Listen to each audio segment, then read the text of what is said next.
What happens when you take a tiny car that weighs just 500 pounds and strap on a hydrogen peroxide powered rocket capable of producing 2,000 pounds of thrust? Pure chaos, pure speed, pure legend. Find out today at Theo's Speed Shop. Whoa!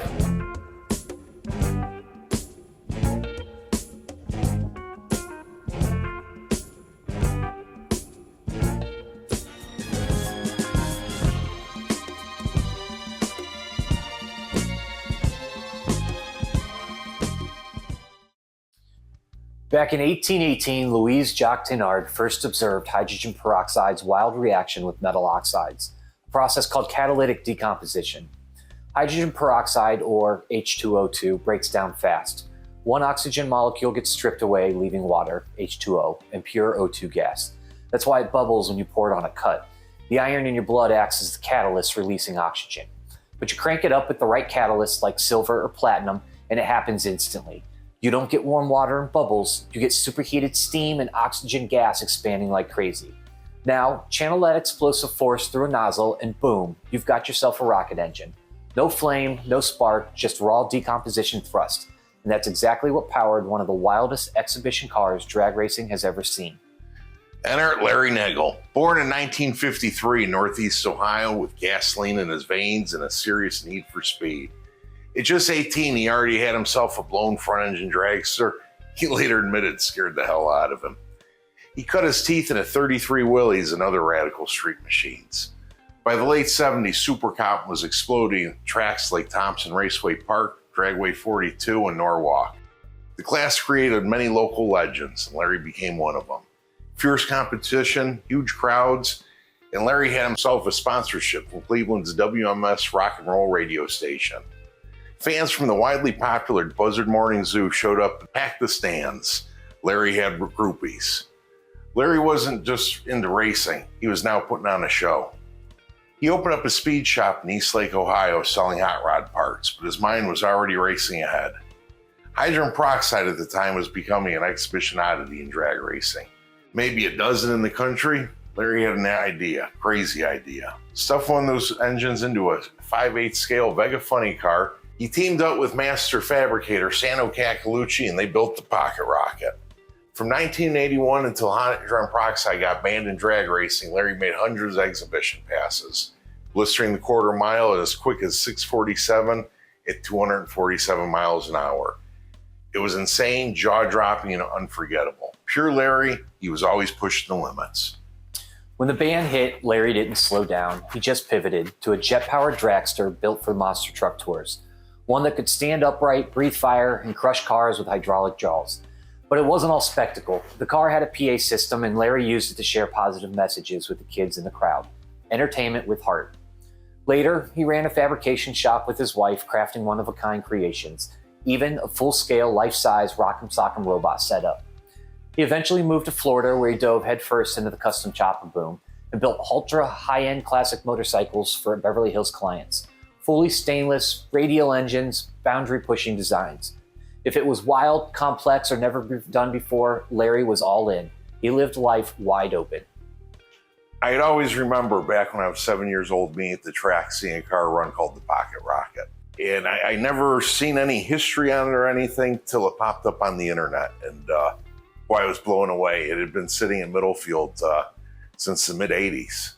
The car was rebodied. It's sitting in Don Garlis Museum, the original chassis now.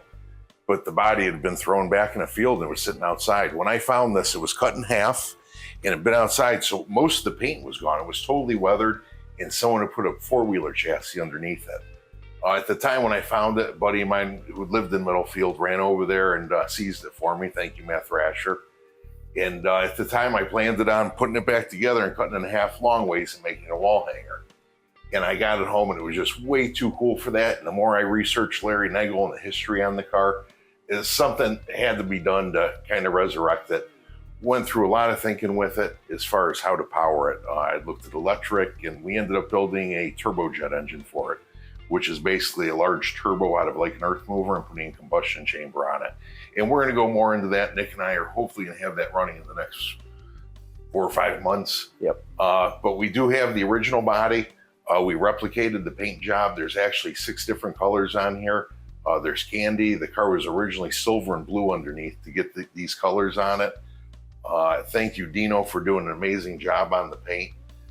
Since then, we've been lucky enough, actually my father was able to find, this is the original compressor that Larry used to build. He had to have 2,000 pounds of pressure in a cylinder to push the hydrogen peroxide into the rocket engine. So he got that. It's a scuba diving tank compressor he bought from Jacques Cousteau. Nick actually got it running last year. It had been stored meticulously. This is actually a rocket engine that was in the original car. The catalyst pack is in there, but it's separated. This motor had been blown up. And it's kind of cool because this is in the original crate. To Larry, still addressed to him, to his house in Eastlake. We also have the original suit Larry wore. It wasn't his helmet, but this is his suit. And it's kind of cool because it was a special suit then. Due to the peroxide, you needed some kind of insulation from it. So it's extremely heavy duty. We also got a couple other things. The original battery chargers Larry used, which you could tell are righteous from the early 80s. And then this is a pump that was used to pump the hydrogen peroxide from the drum into the car. It's powered by air, which was probably run by the air compressor. A lot of neat artifacts. You know, a lot of people have gave me a lot of the original pictures. Just a lot of neat history. When I first got the car, before I started doing anything, I actually started trying to get a hold of Larry. And at that time, he was in Florida riding the chopper craze. And yeah, he wasn't interested in hearing from me. So it took me about 3 or 4 months. I actually worked through his wife. She helped me track him down. He says, "Kid, do what you want with the car, just don't hurt yourself." And as time went on, he seen I was serious and that I was really doing something with it. I ended up becoming pretty good friends with him. He moved back to Ohio probably about 2021. And I remember the first time he came over and walked in the garage, the car sitting there done on the ground. And he says, my hair standing up on my arms, John. Great dude. We hit it off. Great times. Got to work with him in the garage. Amazing fabricator, funny guy. Telling me stories about traveling with the Venturion. He went with the monster truck crowd, and he said there were some wild guys, and he'd travel across the country in the back of an 18-wheeler. And he said he'd be partying in the back and just traveling around show to show. Pretty cool life. Unfortunately, we lost Larry in October of 2023, but his creativity, courage, and larger-than-life spirit live on through the machines he built and the people he inspired. For anyone who raced against him, crewed for him, or just watched in awe from the stands. The Pocket Rocket still roars thanks to the dedicated folks here at Theo's Speed Shop, who tracked down the original body and brought this legend back to life. 3, 2, 1.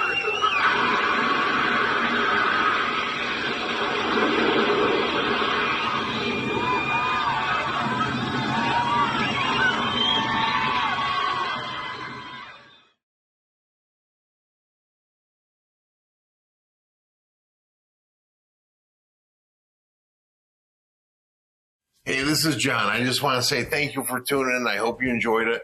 Subscribe, like, comment. If you got anything you want to see, let us know.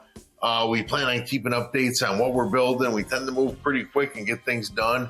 In addition, we'll go through the museum downstairs and we'll show everybody what we got going, and we'll keep you posted. Stick with us. We always have something cool going on.